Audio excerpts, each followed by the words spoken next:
AI Atlas नाम वाला यह पिंड वास्तव में हमारे सौर मंडल सोलर सिस्टम के बाहर से आ रहा एक अंतरतारकीय पिंड इंटरस्टेलर ऑब्जेक्ट आइजो है।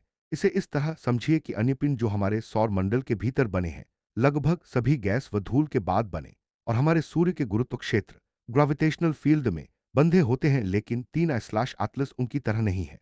यह हमारे सौर यह इसे बेहद खास बनाता है क्योंकि अब तक ऐसे पिंड बहुत कम ज्ञात हैं।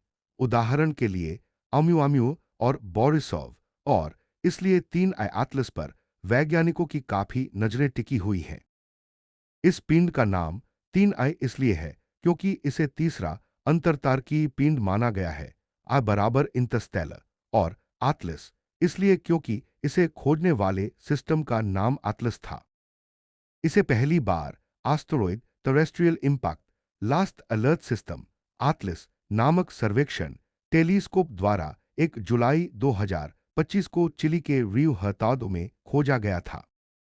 हालांकि बाद में पुरानी तस्वीरों प्रिकवरी इमेजेस से पाया गया कि यह पिंड जून 2025 में पहले से ही आ रहा था। प्रारंभ में इसे अस्थायी नाम A11 PL3Z दिया गया था। बाद में जब यह स्पष्ट हुआ कि यह एक अंतरतारकीय पिंड है तो इसे तीन एटलस तथा धूमकेतु श्रेणी में C 2025 N1 एटलस के नाम से नामांकित किया गया।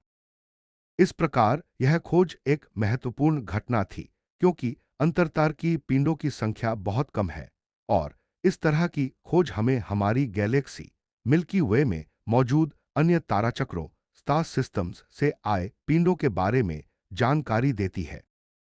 तीन एटलस की कक्षा हाइपरबोलिक तरह की है, अर्थात यह सूर्य के गुरुत्व में स्थायी रूप से बंधी हुई नहीं है बल्कि एक बार आता है और फिर पुनः अंतरतारकीय स्थान की ओर निकल जाएगा। इसका सबसे नजदीकी सूर्य पेरिहेलियन से दूरी लगभग 1.4 है।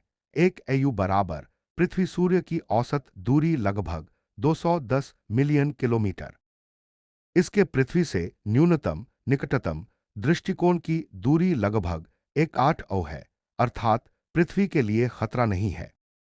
इसकी प्रस्तावित गति सूर्य से मुकाबले बहुत तेज है और उदाहरण के लिए एक स्रोत के अनुसार लगभग 130,000 मील प्रति घंटे तिल्द 209,000 किमी घंटा तक। इसके अध्ययन से यह संकेत मिलता है कि यह पिंड हमारी आकाशगंगा के थिक डिस्क क्षेत्र से आया हो सकता है जहां ताराओं की उम्र काफी अधिक है।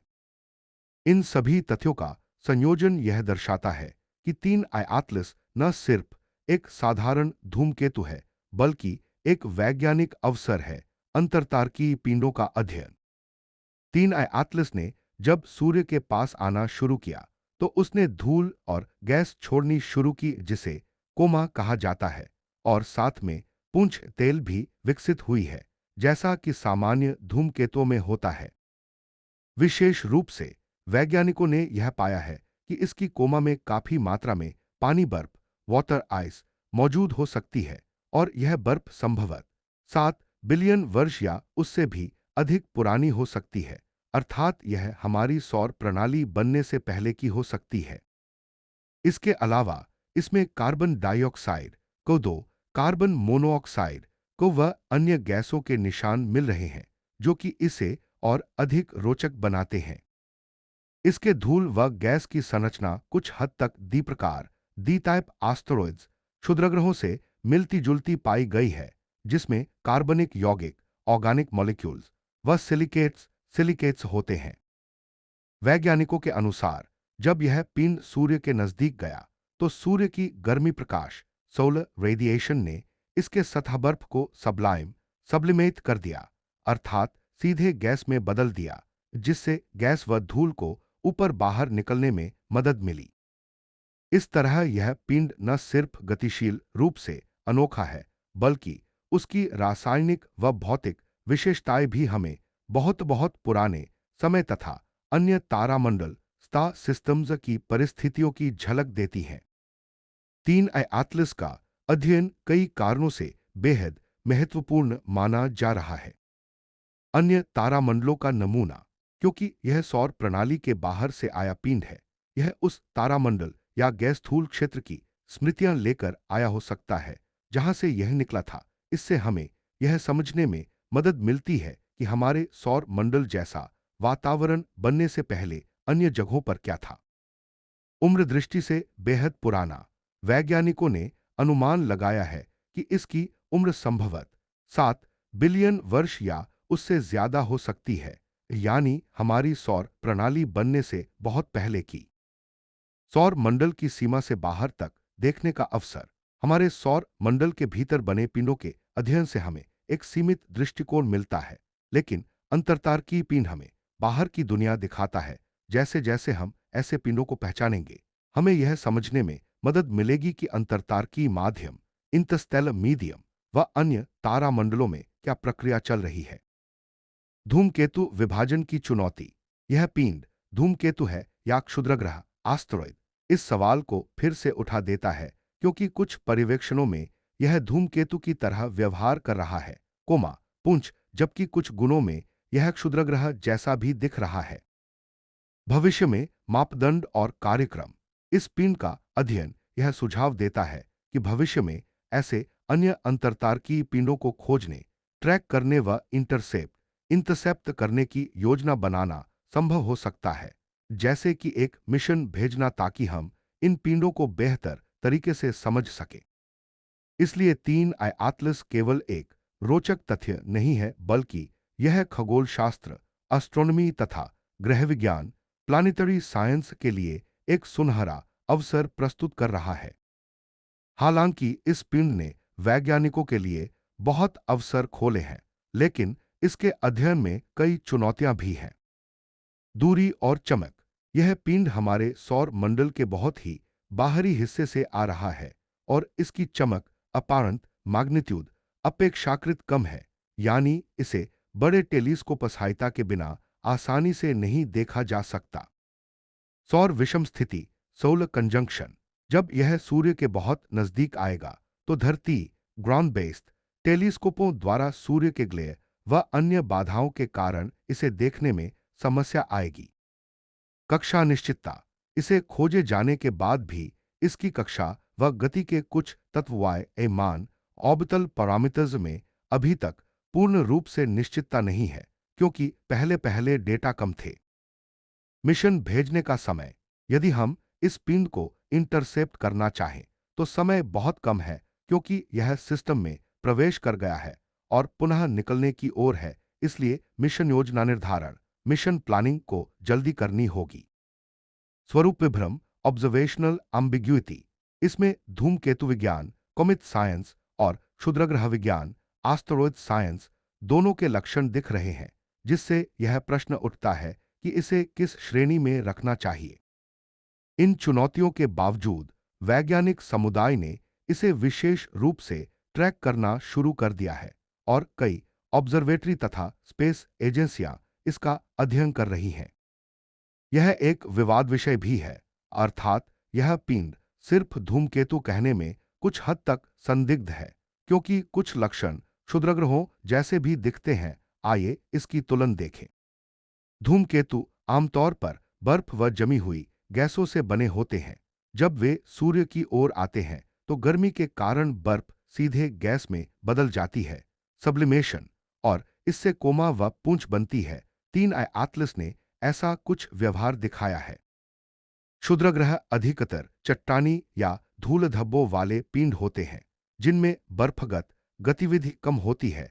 3 एटलस में धूल व कार्बनिक यौगिकों की संरचना द्विप्रकार क्षुद्रग्रहों की तरह भी पाई गई है। इस पिंड की कक्षा गति बहुत तेज है और यह हाइपरबोलिक है, जो धूमकेतुओं व क्षुद्रग्रहों दोनों में दुर्लभ है। लेकिन अंतर्तारकीय पिंडों में यह सामान्य हो सकती है। वैज्ञानिक आवी लोब जैसे कुछ लोगों ने सुझाव दिया है कि इसकी कुछ व्यावहारिक विशेषताएं सामान्य प्रकृति की नहीं हो सकती, जैसे कि पुंछ आदि की शुरुआत स्थिति, लेकिन यह सुझाव वैज्ञानिक समुदाय में सर्वसम्मति नहीं पाई है। सारांश में वर्तमान प्रमाण यह बताते हैं कि 3 एटलस अधिक संभवतः एक धूमकेतु प्रकार का अंतर्तारकीय पिंड है, जिसमें क्षुद्रग्रह सदृश कुछ गुण भी हैं। यही इसे अध्ययन के लिए और भी रोचक बनाता है। यह पिंड अपनी सबसे नजदीकी सूर्य दूरी पेरिहेलियन तक पहुंचने वाला है, जहां इसकी गतिविधि गैस व धूल का उत्सर्जन अपने चरम पर हो सकती है। जैसे जैसे यह सूर्य से खुलेगा, हम इसे अलग अलग प्रकार की टेलीस्कोप और स्पेस मिशनों द्वारा बेहतर देख सकते हैं। उदाहरण के लिए James Webb space telescope JWST व हबल स्पेस टेलीस्कोप दोनों ने इसका अवलोकन शुरू किया है। इस पिन से जुड़े डेटा से हम यह जान सकते हैं कि बर्फ व कार्बनिक पदार्थ बाहरी तारामंडलों में कैसे संरक्षित रहते हैं और वे क्या प्रक्रियाएं हो सकती हैं जो वहां हुई थीं। आगे चलकर इस तरह के अंतरतारकीय पिंडों पर स्वचालित सर्वेक्षण बढ़ेंगे। इससे हमारी आकाशगंगा मिल्की वे में अन्य तारामंडलों से आने जाने वाले पिंडों की संख्या व गुणों का बेहतर आकलन होगा। यदि समय व संसाधन मिले तो भविष्य में ऐसे पिंडों को इंटरसेप्ट मिशन भेजने की क्षमता विकसित हो सकती है। यह खगोल विज्ञान के लिए बड़ा कदम होगा। इसकी गतिशीलता वेलोसिटी व मार्ग से लगता है कि यह हमारी आकाशगंगा मिल्की वे के थिक डिस्क क्षेत्र से आ रहा है। उस क्षेत्र में तारे काफी पुराने होते हैं। यदि यह अनुमान सही है तो इस पिंड की उम्र 7 बिलियन वर्ष से भी अधिक हो सकती है, यानी यह हमारी सौर प्रणाली के बनने से भी पहले का हो सकता है। इसका मतलब है कि यह पिंड अन्य तारामंडल में बना होगा, फिर असीमित समय तक अंतरतारकीय स्थान में रहा होगा और अब हमारे सौर मंडल से होकर निकल रहा है। इस तरह यह दूसरे तारामंडलों की स्मृति कहलाता है। खगोल विज्ञान में यह खोज हमें याद दिलाती है कि हमारा सौर मंडल मात्र हमारी आकाशगंगा का एक हिस्सा है। एक बहुत विशाल गतिशील गैलेक्सी में हमारी ओर से सिर्फ एक छोटा सा हिस्सा है। 3 आयातलिस इस बात का प्रतीक है। यह खोज विज्ञान साहित्य, सार्वजनिक विज्ञान शिक्षा और आमलोक में अंतरतारकीय विचारों को प्रेरित करती है, जैसे हम अकेले नहीं हैं, अन्य तारामंडल में भी पदार्थ निर्मित होते रहते हैं आदि विचार। साथ ही यह खोज भविष्य के लिए प्रेरणा है। अनुसंधान, मिशन डिजाइन व खगोल प्रेक्षण को बढ़ावा देती है। हालांकि यह पिंड पृथ्वी के लिए खतरा नहीं है, लेकिन इसका अध्ययन हमें यह समझने में मदद करेगा कि ब्रह्मांड कितना विशाल, विविध और रहस्यमय है।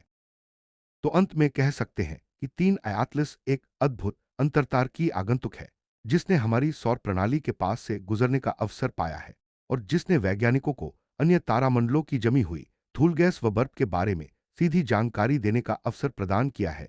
इसके अध्ययन से हमें यह समझने में मदद मिलेगी कि हमारा सौर मंडल कैसे बना, किन परिस्थितियों में बना और यदि मैं बहुत सार में कहूं तो 3 आयातलिस एक अंतरतारकीय संदेशवाहक है, जिसने हमारी आकाशगंगा के अन्य कोनों से आए पदार्थ की जानकारी हमारे यहां लेकर आई है।